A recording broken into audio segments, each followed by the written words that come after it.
반갑습니다. 은퇴한 후에 설교하라고 부탁하는 교회가 없습니다. 그런데 작년에도 세문안교에서 2번이나 불러주시고 금년 새해 벽두에 불러주셔서 너무 감사합니다. 지난번에도 제가 저를 소개했습니다마는 대부분 아시리라고 믿습니다마는 그래도 또 처음 오신 분 계실까 해서 저를 또 간단히 우선 소개를 하겠습니다. 저는 세문안 맨이면서 언더우드 맨입니다. 첫 번째 교회는 경기도에 있는 용진교회라고 금년에 110년 된 교회인데 할아버지 때부터 교회를 신앙했습니다. 두 번째 교회가 중학교 1학년부터 1949년에 제가 서울에 와서 세문안교회 다니기 시작해서 중학교, 고등학교, 대학교, 신대원 2학년까지 교회에서 성장했습니다. 그래서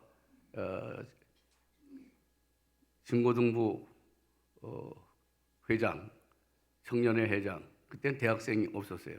대학생 회장이 없었어요. 성가대, 보이스카우트 대장, 걸스카우트 대장까지 했습니다만은 성가대, 장년성가대, 고등부 성가대, 유년중학교 교사, 그리고 신학을 졸업하고서는 유년중학교 지도 목사, 또 중학교 지도 목사, 그리고 세문안교회 임시당회장을 또 3년 했지 않습니까? 그래서 세문안교회는 제가 모교회이면서 세문안 맨이라고 할 수 있습니다. 저희 어머님이 명예권사고 저희 사형제가 다 여기서 세례를 받았고 제 아이들 3남매가 유아 세례를 여기서 받았습니다. 그러니까 세문안 맨이면서 또 언더우드 맨이라는 것은 언더우드가 세운 학교만 제가 찾아다녔습니다. 중학교, 고등학교, 대학교, 그리고 언더우드가 세운 중고등학교에서 37년을 교목으로 학생들에게 설교하고 성경 가르쳤습니다. 이쯤 됐으면 제가 언더우드 맨이고 세문안 맨이 확실합니다. 그래서 설교를 잘해서 부른 게 아니고 그런 연유가 있어서 부른 것 같습니다. 오늘 성경을 읽으신 이훈희 집사님, 또 기도를 하신 이승리 권사님, 유년중학교 때 요만해지네. 김용담 장로님은 제가 보이스카우트 할 때 같이 보이스카우트 지도자로 이 주변 산에 안 간 산이 없습니다. 서 장로님은 서원석 장로님은 제가 대학교 다닐 때 전도사를 했는데 중고등부 회장 하셨습니다. 얘기를 하면 너무 길어질 것 같아서 그 정도 하면은 제가 세문안 맨이고 언더우드 맨이 확실합니다. 서 장로님께서 저를 보고 25분만 하세요 그랬는데 25분 가지고 도저히 안 될 것 같습니다. 모처럼 하다 보니까 너무 많이 써가지고 좀 참고 들어주시길 바랍니다. 이게 제가 또 오겠습니까? 제 나이에 마지막이 될지도 모르는데 제가 금년에 1살 더 먹어서 지금 84살입니다. 그러니까 마지막 한다고 생각하고 여러분도 마지막 듣는다고 생각하시고 인내하시고 참으세요. 제 또 자랑이라고 그럴까? 자랑도 아니죠. 저는 6.25 참전 용사입니다.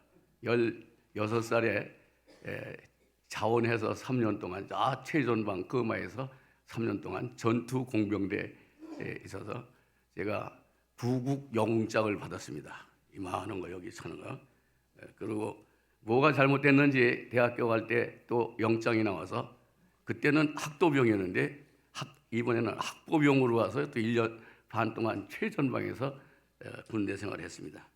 신학교 졸업하니까 목사님이 논산훈련소 안 가겠냐고 그래서 뭔지도 모르고 덮어놓고 대답해서 논산훈련소 와서 1년 동안 상담 전도사로 했습니다. 군대 3번 했습니다. 오늘 본문은 읽어주신 대로 제목은 순서에 있는 대로 하나님 나라를 미리 맛본 교회. 초대교회에서부터 2000년 동안 교회는 하나님의 나라를 미리 맛본 교회입니다.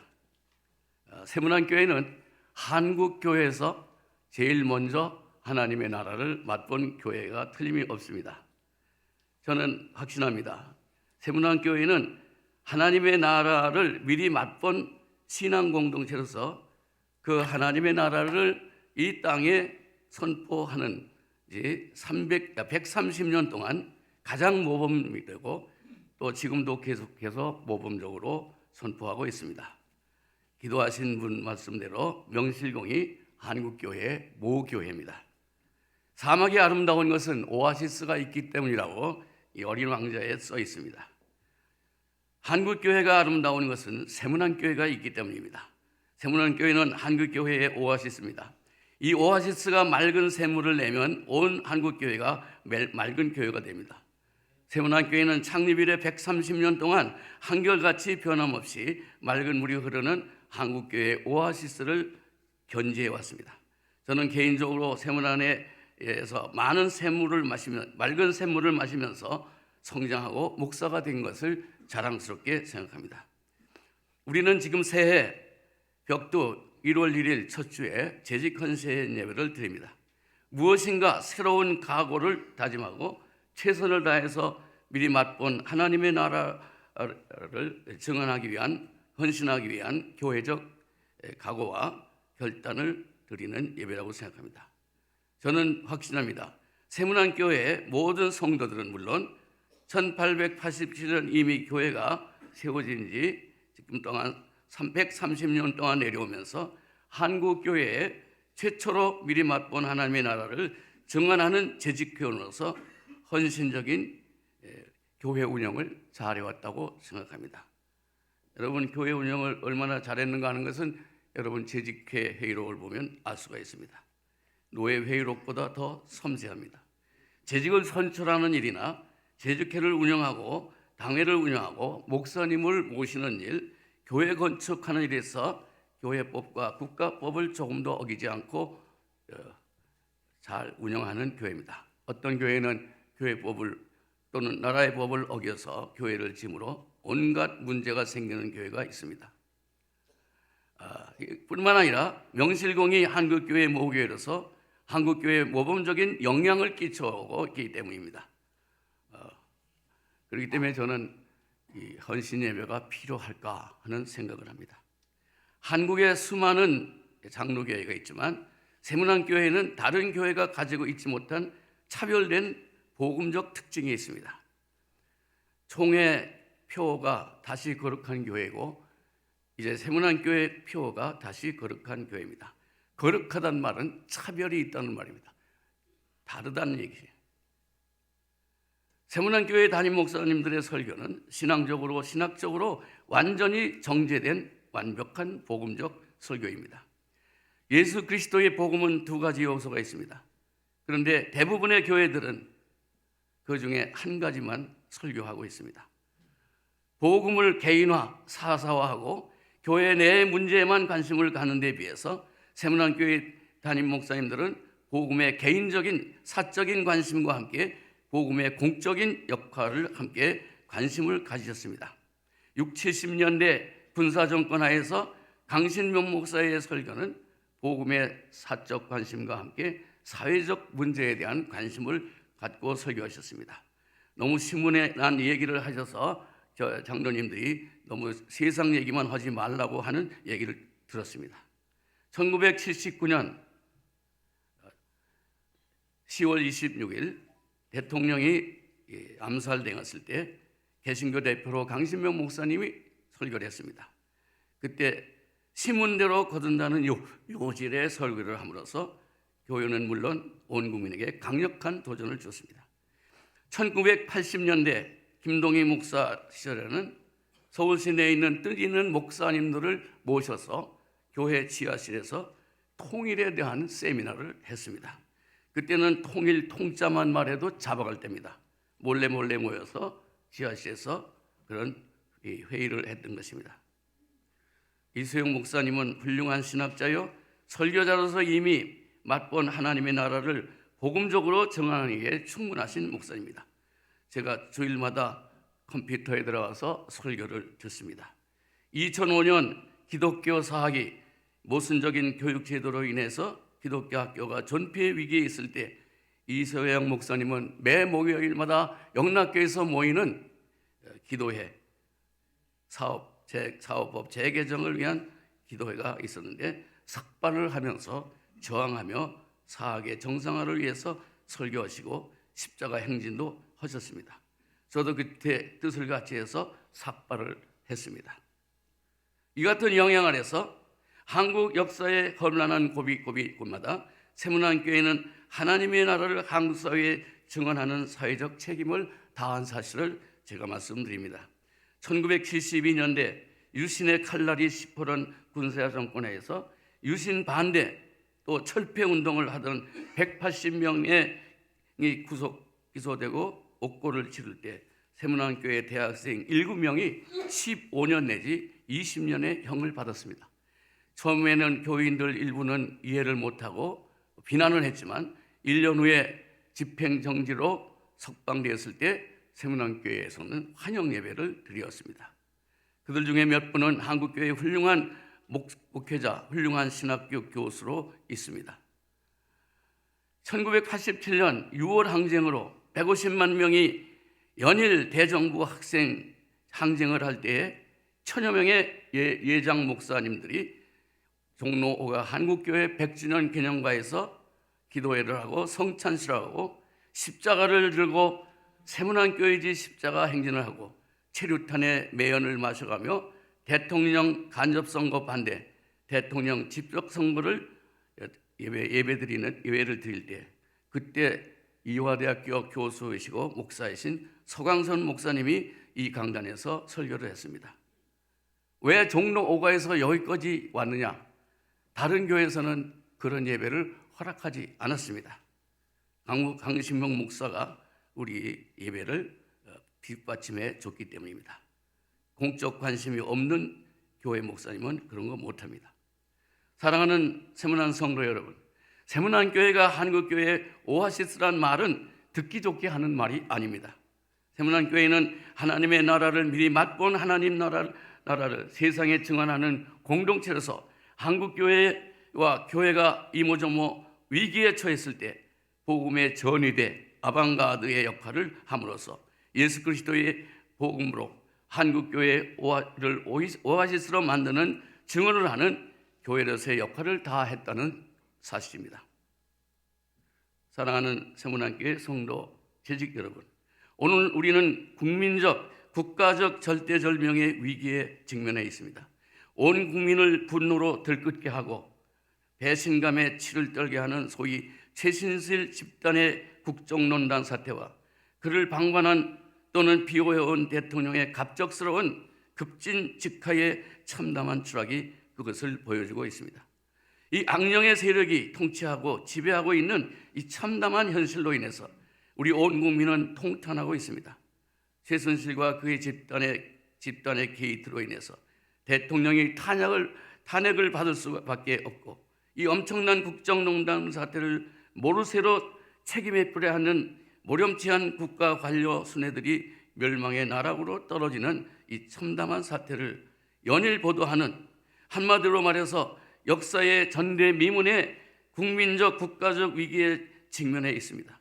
온 국민이 대통령의 어처구니 없는 처신과 주변 간신배들의 국정농단으로 말미암아 온 국민이 정당한 분노를 분출하고 있는 위기를 맞이하고 있습니다. 저는 이 시간 이와 같은 국민적 국가적 절대절명의 위기를 당하여 하나님의 나라를 미리 맛본 신앙 공동체가 증언하여야 하는 말씀이 무엇인가를 여러분과 함께 나누려고 합니다. 예수님의 첫 번 설교 주제는 하나님의 나라입니다. 사복음서에 나타난 예수님의 복음사의 중심은 하나님의 나라입니다. 예수님의 탄생, 예수님의 삶, 예수님의 설교, 비유, 예수님의 십자가, 예수님의 부활은 하나님의 나라 중심이었습니다. 사도행전은 최초 복음서를 마가를 기록한 마가의 두 번째 책입니다. 1장 3절에서부터 마지막 장 28장 31절까지 마지막까지 사도행전 첫 부분과 마지막에서 그는 하나님의 나라와 예수님의 이야기를 말하고 있습니다. 두 가지가 겹칩니다. 두 절이 다 겹칩니다. 그 주제는 하나님의 나라였습니다. 사복음서의 주제도 그렇고 사도행전의 주제도 그 중심 주제는 하나님의 나라입니다. 그 이유가 무엇입니까? 왜 예수님이나 사도 바울이 이렇게 하나님 나라와 나라의 존재와 그 나라를 증언하게 된 이유가 무엇입니까? 예수님 당시도 바울 당시도 하나님의 나라가 아니었다는 사실입니다. 오늘의 이 시점, 촛불 집회가 연일 계속되는 시점에서 하나님 나라를 증언해야 하는 우리는 하나님의 나라에 대한 참 의미를 확인할 필요가 있습니다. 예수님께서 말씀하신 하나님의 나라는 하나님의 통치와 지배가 이루어지는 나라인데 그 당시의 나라는 악령이 통치하고 악령의 지배를 받는 나라였다는 것입니다. 한마디로 말해서 세상 나라가 하나님의 나라와는 정반대로 총체적인 위기에 직면해 있었던 시기였습니다. 본문에 읽어드린 것 같이 마가복음 1장 15절 예수님의 첫 번 설교는 하나님의 나라를 선포했습니다. 누가복음 4장 18절 19절은 예수님의 3년간의 공적 사업을 시작하면서 하나님의 나라를 말하는 성격을 규정해주고 있습니다. 메시아의 취임 인사입니다. 주의 영이 내게 임하셨으니 이는 가난한 자에게 복음을 전하게 하시려고 내게 기름을 부으시고 나를 보내사 포로된 자에게 자유를, 눈먼 자에게 다시 보게 함을 전파하며 눌린 자를 자유케 하고 주의 은혜의 해를 선포하게 하려 하심이라고 하였습니다. 예수님께서 하나님의 나라를 위해서 이 땅에 오셔서 하실 일의 성격을 구체적으로 나타냈습니다. 한마디로 말해서 악령의 통치와 지배를 받으면서도 악령의 포로가 되어 악의 노예가 된 비참한 현실을 보지 못하고 억눌려 사는 세상을 그 악령의 포로로부터 자유하게 하려 오셨다는 것입니다. 신약성경 4복음서 중에 최초로 기록된 마가복음에는 이 본문 말씀드린 대로 하나님의 나라가 선포되었고 17개의 기적 이야기가 있습니다. 기적 이야기가 3분의 1을 차지하고 있습니다. 그래서 마가복음을 기적의 복음이라고 말합니다. 여기서 우리가 주목할 것은 그 많은 기적들 가운데 더러운 귀신을 내쫓는 악령 추방 이야기가 마가복음에 수록된 첫 번째 기적입니다. 마가가 저서 마가복음을 기록하면서 1장 21절 39절에 마가복음서 벽두에 예수님이 공생애를 시작하면서 첫 번째로 행하신 첫 번째 사역이 더러운 귀신을 내쫓는 기사였습니다. 말하자면 악령 추방 사건이었습니다. 뿐만 아니라 이 첫 번째 악령 추방을 필두로 해서 1장 34절에 각종 병든 많은 사람을 고치시며 많은 귀신을 내쫓으셨다고 보도하면서 더 나아가서 1장 39절에도 예수께서 온 갈릴리에 두루다니며 그의 회당에서 말씀을 전하시고 귀신을 쫓아내셨다고 했습니다. 성서학자들은 이같이 마가가 악령 추방이라는 이 사건을 예수의 그 많은 기적들 가운데 첫 번째 활동으로 보도한 것은 중요한 편집상의 의도가 있다고 보는 것입니다. 여기서 편집상의 의도라는 것은 악령 추방 사건이 그 무엇보다도 중요했기 때문이라는 것입니다. 오늘 읽어드린 성경 말씀에 또 다시 귀를 기울이시기 바랍니다. 예수께서 공생애를 시작하면서 선포하신 첫 번째 말씀은 봉독해 주신 대로 예수께서 갈릴리에 오셔서 하나님의 나라를 선포하고 회개하는 복음을 전했다 그랬습니다. 마가복음에는 때가 찼고 하나님의 나라가 가까이 왔으니 회개하고 복음을 믿으라. 따라서 하나님의 나라를 선포하고 바로 이어서 계속해서 반복해서 악령 추방 기사가 나오는 것은 악령 추방 사건이 하나님의 나라와 밀접한 관계가 있다는 사실을 말하는 것입니다. 이것이 마가복음을 기록한 마가의 의도입니다. 한국교회는 전통적으로 하나님의 나라는 죽어서 하늘나라로 가는 것을 설교하고 있습니다. 그러나 우리가 잘 아는 대로 하나님의 나라는 하나님의 통치 혹은 하나님의 지배를 말하는 것입니다. 예수님은 하나님의 나라를 선포하시면서 회개하라고 하셨습니다. 회개라는 것은 그동안 우리가 더러운 귀신 악령의 지배에 받던 상태에서 하나님의 통치의 지배를 받는 새로운 존재가 되라는 것입니다. 회개는 구약 성경의 표현으로 말하면 휴브라고 그랬습니다. 휴브는 영어로 유턴입니다. 말하자면 회개란 단순한 죄를 뉘우친다든가 반성하는 의미를 넘어서 근본적으로 방향을 전환하는 것입니다. 이걸 독일의 신학자 트루나이제는 주권 교체, 주인 교체라고 말했습니다. 현대 신학자 트루나이제는 그의 성서 목회론 악령 추방이라는 책에서 교회 목회의 과제에 대해서 다음과 같이 말했습니다. 인간이 죄의 속박에 매인 이면에는 눈에 보이지 않는 악령의 세계와 악령의 세력이 들어차 있음을 성서는 증언하고 있다. 하지만 이러한 숨겨진 시면 속에도 하나님은 예수 그리스도 안에서 지배권을 행사하신다. 그러므로 교회 목회란 악령을 몰아내고 그리스도가 당당히 승리하셨다는 위대한 소망을 불러일으키는 일을 과제로 삼으며, 목회란 바로 이러한 희망을 힘입어 죄의 속박과 악령에 사로잡혀 있는 인간 개인은 물론 정치, 경제, 문화, 사회 등 기타 세상 모든 영역 속에 도사리고 있는 악령의 정체를 밝혀내고 하나님의 나라, 즉 하나님의 통치와 지배를 선포함으로 악령 추방을 시키는 역할을 한다고 말했습니다.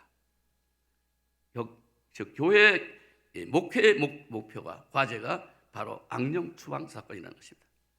예수님은 이 악령 추방을 제자들에게 위임하셨습니다. 마가복음 3장 10장들에 보면 또 산에 오르사 자기가 원하는 제자들을 부르시니 나오는지라. 12를 세우셨으니 이는 자기와 함께 있게 하시고 또 보내사 전도도 하시며 귀신을 내쫓는 권능도 가지게 하심이라 말했습니다. 마가복음 6장 7절, 12절, 13절을 보면 이렇게 제자로 부르심을 받은 12 제자들은 온 귀신을 쫓아내는 권능을 받아서 둘씩 파송을 받아 나가서 회개하라고 전파하고 많은 귀신을 내쫓는 사역을 감당했습니다. 예수께서 악령 추방 사건을 혼자 하지 않으시고 그의 제자들에게 위임하셨기 때문에 예수의 제자된 오늘 우리 교회, 예수 제자들의 제자가 된 오늘 우리의 교회가 예수의 악령 추방 사역을 감당해야 하는 것은 당연한 교회의 과제입니다. 1965년 세속도 시를 쓴 하비콕스는 예수님의 하나님 나라 사역에서 그 중심된 악령 추방의 사역을 위임받은 오늘날 이 땅의 교회들이 하나님의 전이되어서 더러운 귀신을 쫓아내는, 즉 악령 추방하는 일을 감당해야 한다고 하면서 악령 추방하는 교회의 기능을 3가지로 말하고 있습니다. 첫째는 캐리규마입니다. 이것은 선포적 기능으로서 죄의 더러운 영에 사로잡혀 있는 인간을 그 모든 악한 세력으로부터 해방을 선포하는 것이라고 했습니다. 2번째는 디아코니아입니다. 여러분 많이 들어보셨을 겁니다. 교회의 봉사적 기능으로서 악령에 의해서 분열되고 갈라진 이 도시의 상처를 싸매주고 치유하는 역할이라고 했습니다. 셋째는 코이노니아입니다. 코이노니아는 교회의 친교의 기능으로 탐욕으로 인하여 부를 독점하고 가진 자와 못 가진 자 사이의 양극화 현상을 극복하고 더불어 나누며 함께 살아가는 인간 공동체로서의 새 하늘과 새 땅에 대한 희망과 비전을 보여주는 기능이라고 했습니다. 이것이 교회가 성취해야 할 예수님의 하나님의 나라의 비전입니다. 장신대학교 총장이었던 김명령 목사는 국가와 관련하여 다음과 같이 교회의 사명을 이야기하고 있습니다. 첫째, 교회는 하나님 말씀의 선포를 통해 국가가 나아가야 할 방향을 제시해야 한다. 교회는 국가가 정의와 평화와 생명의 세계를 만들도록 방향을 지시하고 하나님의 뜻을 선포해야 한다. 둘째로, 모든 크리스찬은 하나님의 통치를 국가 속에 실현하기 위해서 참여해야 한다. 오늘 여러분 재직회 거기 뭐라고 해요? 청지기 선언의 제6항에 보니까 사랑을 생활 속에서 실천하는 재직이 되겠다고 했습니다. 바로 그것입니다. 이 세상에서 하나님의 나라 통치를 실현하기 위해서 실천하는 것입니다. 교회에서 국가 또는 정치 이야기를 하는 것은 매우 부담스러운 얘기입니다. 설교를 하는 사람이나 듣는 분들에게도 그렇습니다. 그러나 정치는 언제나 부담스러운 주제지만 하나님의 나라와 관련하여 피해갈 수 없는 영역이기도 합니다. 사도 바울은 로마서 13장 1절 이하에서 교회와 국가에 대한 태도를 자세히 설명해주고 말하고 있습니다. 각 사람은 위에 있는 권세에 복종하라. 권세는 하나님으로부터 나지 않음이 없나니 모든 권세는 다 하나님께서 정하신 바라. 이 말씀은 사도 바울의 국가관입니다. 이 성경 말씀이 일제하에서 또 최근에도 군사정권에서 많이 오용이 됐습니다. 무조건 위의 권세에 복종하라고 설교한 것입니다. 그러나 이 말씀 속에는 그런 의미가 아닙니다. 국가 권력은 하나님이 세우신 거라는 겁니다. 하나님이 세우셨기 때문에 하나님의 통치를 해야 한다는 그런 말씀인 것입니다. 위에 있는 권세는 하나님이 세우신 것이기 때문에 하나님의 통치를 하는 한에서 그 권력에 순종할 수 있다는 것입니다. 하나님이 주신 국가 권력을 함부로 남용하면 순종할 수 없다는 것입니다. 적극적으로 표현하면 저항할 수도 있다는 것입니다. 이 말씀에서 하나님께서 정하신 바라는 이 영어 표현을 그대로 옮긴다면 하나님께서 인간 정부를 디자인하셨다는 말이라고 합니다. 인간 정부를 하나님께서 디자인하셨기 때문에 그 정부는 하나님의 다스림과 아무 관계가 없을 수 없다는 것입니다. 하나님께서 인간 정부에 간섭하신다는 것은 정치 역시 하나님의 통치 영역임을 보여주는 것입니다. 따라서 정치 영역에서 일어나는 모든 일들은 결코 하나님의 나라와 무관하지 않습니다. 정치는 하나님의 나라, 하나님의 주인 되심을 이루어야 하는 중요한 영역 가운데 하나입니다. 우리는 일상의 선교사로서 세상에 살면서 다른 모든 영역들과 함께 국가나 정치 영역에서도 하나님의 주님 되심을 인정하고 확인해야 합니다. 장로학교 교수로서 정년 은퇴를 하신 이형기 교수가 쓴 책이 공적 신학이라는 책이 여러 번 나왔습니다. 제가 그 글을 읽었습니다. 거기 그 책들을 요약한다면 이런 말입니다. 세상의 모든 정치, 경제, 문화, 예술, 종교, 이념이나 각종 NGO들은 하나님의 나라를 향한 표지판이다. 하나님의 나라를 향해서 가야 한다 이거죠. 표지판이 될 뿐만 아니라 하나님의 나라를 향해서 가야 한다. 교회도 예외가 아니다 그랬습니다. 저는 그 글을 읽으면서 처음에 깜짝 놀랐습니다. 교회도 예외가 아니라면 그럼 교회는 뭐란 말이냐? 지금까지 교회만이 하나님의 나라를 향한 유일한 공동체라고 믿고 있었는데 세상의 모든 기관들이 그 공동체들이 다 하나님의 나라를 향한 표지판이라고 했고 더구나 교회도 예외 없이 그 중에 하나라고 했으니 충격을 받을 수밖에 없었습니다. 그러나 그 다음에 단서 조항이 있습니다. 단 교회는 하나님의 나라를 미리 맛본 신앙 공동체로서 그 미리 맛본 하나님의 공동체, 하나님의 나라를 그 다른 모든 공동체를 향해서 증언해야 할 책임 있는 공동체다 그랬습니다. 저는 그걸 읽으면서 그러면 그렇지. 그러나 그 다음 생각이 저의 마음을 찔렀습니다. 그러면 왜 교회가 그들을 향해서 증언해야 하나? 왜냐하면 다른 모든 공동체들이 정치, 경제, 사회, 문화, 기타 세상의 공동체들이 오염됐기 때문이라는 것이죠. 하나님의 나라를 향하지 않고 있다 이거죠. 그러면 만일 교회가 오염되면 어떻게 되냐? 중요한 것은 하나님의 나라를 미리 맛본 교회가 오염되면 그 미리 맛본 하나님의 나라를 증언할 자격이 없는 것입니다. 오늘날 교회가 너무도 개인의 믿음만 강조하고 개교회의 성장, 교인 늘리기에만 정신을 써왔습니다.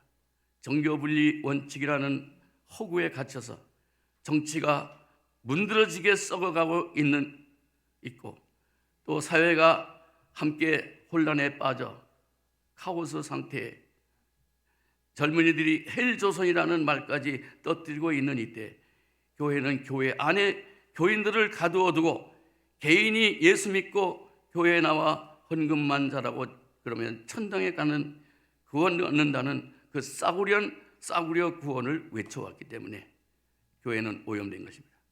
한마디로 세상을 향해서 미리 맛본 하나님의 나라를 증언해야 할 신앙 공동체인 교회가 오히려 오염됐고 재구시를 못한다는 것입니다. 이제 이 교회 밖을 우리는 볼 때가 왔습니다. 광장의 목소리와 아우성 소리를 들어야 합니다. 우리의 신앙을 돌이켜보고 신학과 신앙을 다시 세워야겠습니다. 한국교회가 기복신앙으로 하나님의 축복을 왜곡해서 돈과 만몬을 그리고 권력을 섬기는 우상숭배의 기독교로 만들어서 최태민 같은 가짜 목사를 만들어낸 책임을 오늘 한국교회가 져야 한다는 것입니다.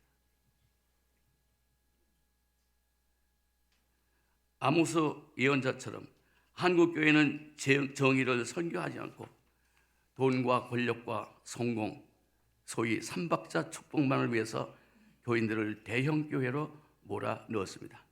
한국교회가 오늘날의 박근혜, 최순실 게이트를 만들어낸 주범이라고 말하는 사람들이 있습니다. 하나님 앞에 통렬한 회개를 해야 합니다. 따라서 오늘날 한국교회가 고백할 죄책은 이 심판 위기가 직면했는데도 그 심판을 선포하지 못하고 편안하다 예수 믿으면 잘 된다 하는 거짓 예언을 하는 일입니다. 이제 우리는 예언자적 감각을 가지고 우리의 경제와 정치와 사회, 문화 속에 도사리고 있는 악령의 전체를 밝혀내지 못한 직무유기에 대한 죄책을 고백해야 합니다. 어둠을 밝히는 촛불을 이 땅의 교회들이 먼저 들고 세상의 광장으로 나아가 함께 하지 못함을 고백해야 합니다. 지금까지 악령, 더러운 귀신의 지배를 받고 불의와 부정으로 백성을 도탄으로 몰아넣고 국정농단을 하던 모든 더러운 악령의 지배를 받는 현실 역사 완전히 차단이 되고 성령, 거룩한 영의 역사, 즉 정의와 공의가 강같이 흐르는 전혀 새로운 질서의 하나님 나라의 역사가 출현해야 할 것입니다. 우리 교회는 더러운 영, 즉 탐심을 가지고 국정농단을 일삼는 자들이 더 이상 권력과 금령을 행사하지 못하도록 파수꾼의 역할을 해야 하고 날마다 하나님의 나라가 땅에 임하도록 간절히 기도하며 지금이 마지막 때라는 마지막 기회라는 절박함과 긴장감을 가지고 종말론적인 삶을 살아야 하겠습니다. 결론을 말씀드리겠습니다. 많은 수가 필요하지 않습니다. 많은 수가 중요하지 않습니다. 역사가이고 교회사가인 교회사의 조예가 깊은 전 숙대 교수 이만열 교수는 한 종교의 인구가 민족 구성원의 25%가 넘으면 그 종교는 그 민족에 대한 책임을 져야 한다고 그랬습니다. 신교, 개신교, 구교를 합해서 26.7%입니다. 통계청에 의하면 2015년 현재 우리 한국교회는 26.7%, 4분의 1이 넘었습니다. 그런데 오늘날 기독교인 때문에 부정부패를 못하는 사회가 되었습니까? 아닙니다. 왜 그렇습니까? 교회가 오염됐기 때문입니다. 한국 초기 역사를 보면 1910년 오래전 얘기입니다. 우리나라 기독교 인구는 전체 인구의 1%, 20만밖에 없었습니다. 그러나 그 당시에는 기독교인 때문에 직장과 관공서 관리들이 부정부패를 못했다는 것입니다. 만일 그때 그런 신앙을 가졌던 신앙인들이 이 청와대 안에 한 사람이라도 있었으면 오늘날 같은 그런 비참한 상태는 없었을 것입니다. 사랑하는 세문안교회 성도 여러분, 재직이 여러분, 세상의 모든 교회들이 오염되고 재구시를 못한다 하더라도 어머니 교회, 사막의 오아시스인 세문안교회 성도만은 한국의 그 어느 다른 교회보다 세문안교회만은 하나님의 나라를 미리 맛본 세문안교회만은 오염되어서는 안 되겠습니다. 세문안교회는 1897년 130년 전에 하나님 나라를 증언하기 위한 교회로 시작해서 이제 130년을 하나님의 나라의 존재와 그 사명을 잘 이루도록 역사해 왔고, 이제 1931년도 새해도 하나님의 나라를 증언하기 위한 새로운 각오와 결단을 위해 새해를 시작하면서 재직 컨셉인 예배를 드리는 것입니다. 하나님의 통치에 가담할 것인가, 악령의 지배에 가담할 것인가 하는 긴장감과 종말 의식을 가지고 살아가야 할 것입니다. 2010년 대망의 새해, 하나님의 강복이 여러 성도님들과 여러 재직 모든 분들과 가정 위에, 그리고 세문안교회 위에 항상 충만하시기를 기원합니다. 기도하시겠습니다. 역사의 주가 되신 하나님, 이 땅에 사는 동안 우리가 사는 모든 영역에 하나님의 주 되심을 이루게 하여 주시옵소서. 그 가운데서도 정치의 영역은 각자의 신념과 신앙이 강하게 장영하고 또 충돌하는 영역이라서 그곳에서 신앙의 가치를 추구하고 또 지켜내기가 참으로 어렵습니다. 그러나 포기하지 않게 하시고 세밀하고 진지한 기도 속에서 주 하나님을 향한 믿음의 정치를 포함하여 우리의 크고 작은 모든 선택과 실천을 이끌게 하옵소서. 우리의 삶의 어떠한 영역도 하나님의 주 되심이 미치지 않는 영역으로 남겨주지 않게 하옵소서. 이 나라를 지키시고 이끄시는 이 사회 곳곳에 주의 자녀들을 통하여 하나님의 뜻을 이루어 주시옵소서. 예수님의 이름으로 기도드리옵나이다. 아멘.